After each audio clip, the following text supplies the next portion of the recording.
السلام عليكم، مرحبا بكم معايا في قناة عالم حواء المتنوع.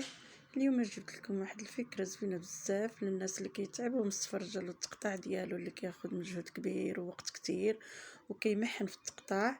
هنا غنوريكم طريقة سهلة وبسيطة ان شاء الله. هنا عندي السفرجل بعد ما غسلته حيدت له داك الصوفة اللي كتكون حيطة به. غادي نديروه في الطنجرة ديال الضغط، غندير معاه شوية ديال الماء وغادي نسد عليه الطنجرة وغنديرو فوق النار.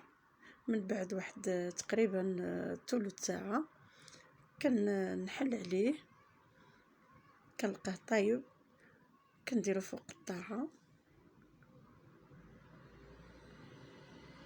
كيجيني ساهل حتى انه ملي كيطيب كيبقى محافظ على اللون ديالو الابيض زوين، كيجي كما كتشوفوا هنا في الصورة.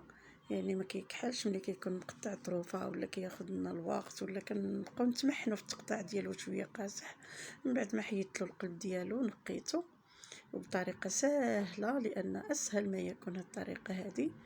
غادي ندير عليه شويه ديال السكر حبيبات او سنيده، شويه ديال القرفه، وكنخليه في نفس الماء اللي طاب فيه وكنخليه شويه يتشرب داك يتعسل. ويمكن لكم تضيفوا له بعض المنسمات بحال ما زهر. انا اكتفيت غير بالسكر وبقرفه. هذا هو الشكل النهائي ديالو. يعني كيبان لكم اللون زوين. وكما قلت لكم انا كل ما يهمني هو انني نشارك معكم هذه الطريقه. هذه هي طريقه سهله يعني تستحق التجربه. نهاية الفيديو كنتمنى تكون عجبتكم طريقة تحضير السفرجل معسل.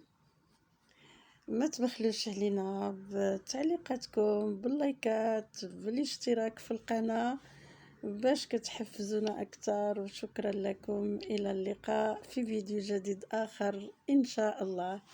باي.